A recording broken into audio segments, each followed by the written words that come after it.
Badan Penyelenggara Jaminan Produk Halal dan BPOM mengumumkan 9 produk pangan mengandung unsur babi. Dari 9 produk, 7 diantaranya telah memiliki sertifikat halal.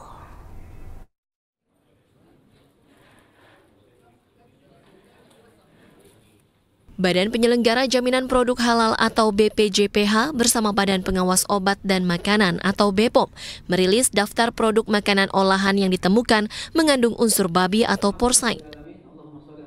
BPJPH menyebut temuan ini berdasarkan uji sampel secara acak yang dilakukan BPOM dan kemudian ditindaklanjuti oleh BPJPH. Terhadap temuan ini, BPJPH dan BPOM menjatuhkan sanksi berupa penarikan produk dari pasaran.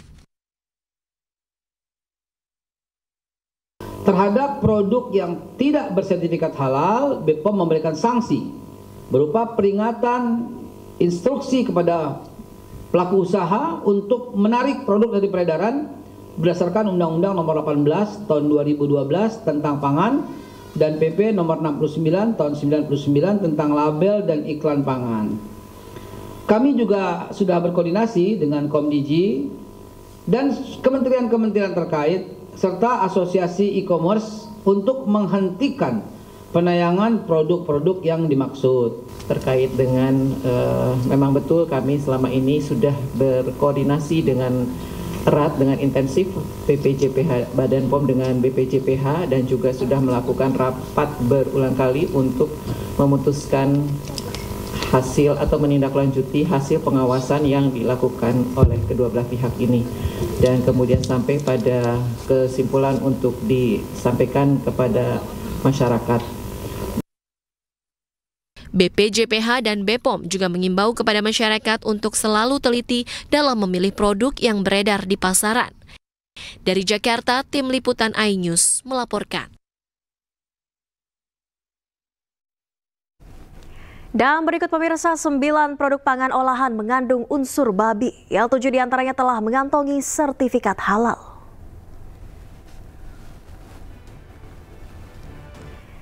Ya pemirsa, produk-produk yang mengandung unsur babi rata-rata aneka camilan yang kerap ditemui di pasaran.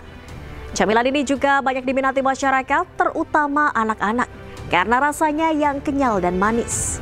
7 dari 9 produk pangan ini diketahui telah mengantongi sertifikat halal, sementara 2 produk lainnya tidak mengantongi sertifikat halal.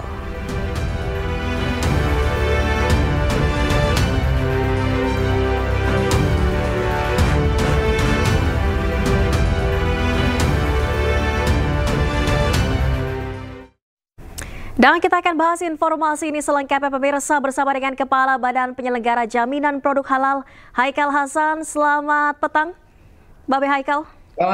Selamat petang Nadia dan terima kasih iNews TV. Baik, Babe, ini sejumlah makanan mengandung babi tersertifikasi halal. Saat ini pengusutannya seperti apa update-nya? Izin saya meluruskan dulu, makanan berlabel halal mengandung babi atau tersertifikasi halal tapi teridentifikasi begini. Produk di supermarket, di hypermarket, di Indomart, di Alfamart, di Family Mart, di berbagai macam, itu jumlahnya jutaan. Dan itu mereka bisa terbit karena ada sertifikasi halal dan telah melalui prosesnya. Namun di tengah jalan ada produk-produk yang satu mungkin dicurigai ya ditengarai merubah ingredients. Yang kedua, prosesnya pun kemungkinan ada yang tidak teliti. Ini terjadi tahun 2021. Jadi saya luruskan ya, bukan produk berlabel halal mengandung babi, tidak demikian. Tetapi yang terjadi adalah bahwa kami senantiasa bersama BPOM melakukan cek, melakukan and recheck, melakukan inspeksi. Nah, di antara yang kami lakukan inspeksi itu juga random. Jadi produk yang berlabel halal pun kita ulangi lagi.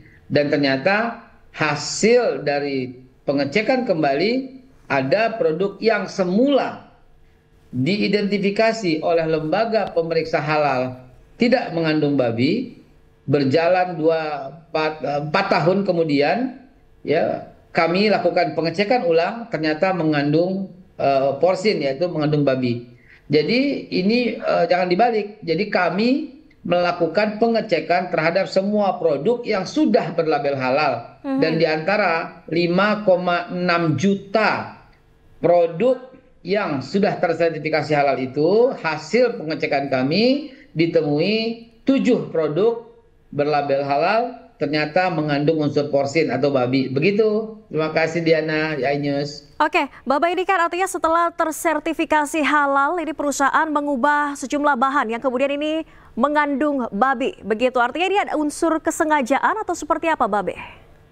Belum tentu perusahaan mengubah ingredient, belum tentu. Saya katakan sedang diinvestigasi. Nah, produk yang dimaksud ini salah satu ingredientsnya itu import dari China. Dari China. Nah, gitu ternyata setelah kita cek ulang mengandung unsur porsin gitu. Ada kemungkinan juga perusahaannya tidak mengetahui ini mengandung unsur yang tidak halal?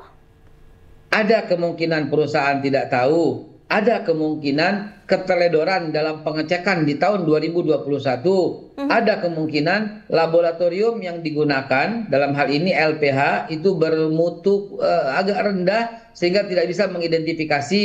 Kami terus melakukan investigasi mendalam. Begitu, Diana. Baik, Bapak, ini kemudian untuk penarikan peredaran produk-produk yang sudah tersertifikasi halal namun mengandung babi ini seperti apa prosesnya? Kami sudah 1 bulan yang lalu, bahkan mungkin sejak Januari kami sudah panggil para pengusaha dan kami meeting bagaimana penanganannya.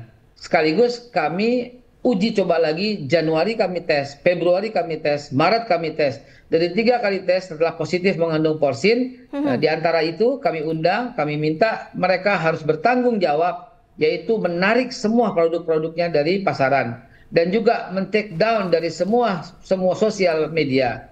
Nah, kami beri waktu untuk penarikan itu 60 hari.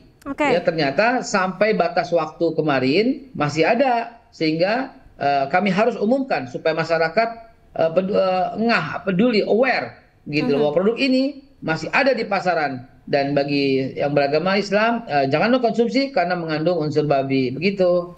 Oke, ada potensi sanksi kalau produk ini masih diedarkan, Pak Haikal? Jelas. Sanksinya itu sangat berat. Ya, kami lakukan persuasif dulu, kami lakukan musyawarah dulu. Tetapi apabila masih terjadi produknya ketahuan baru diedarkan kembali, itu penipuan. Ya, itu kalau penipuan tuh udah ranahnya pidana, kami akan laporkan. Namun yang sekarang beredar itu kami minta untuk ditarik kembali saja lebih dulu. Jangan sampai terjadi peredaran yang baru, karena itu berbeda artinya antara yang ada logo, yaitu logo halal, dengan ingredientsnya yang tidak halal. Nah, ini kalau terjadi kesengajaan, ini berarti unsur pidana, penipuan gitu. Oke, Bapak Haikal, ini kan masih diinvestigasi juga apakah ini unsur kesengajaan atau murni keteledoran saja. Tapi nanti potensi sanksinya jika ditemukan ada unsur kesengajaan seperti apa? Nah, yang pertama sanksinya tentu penarikan, ya. Yang kedua mungkin itu kami serahkan kepada kepolisian karena itu sudah ranahnya kepolisian, ranah hukum gitu ya. Kami sudah menjalankan tugas kami, yaitu penarikan dari peredaran dan penginformasi kepada masyarakat. Itu tugas daripada BPJPH. Baik, terima kasih banyak Bapak Haikal. Semoga seluruhnya nanti prosesnya bisa berjalan dengan cepat dan bisa ditarik dari peredaran secepat-cepatnya. Terima kasih banyak. Bung Haikal Hasan, Kepala BPJPH telah bergabung di iNews Sore.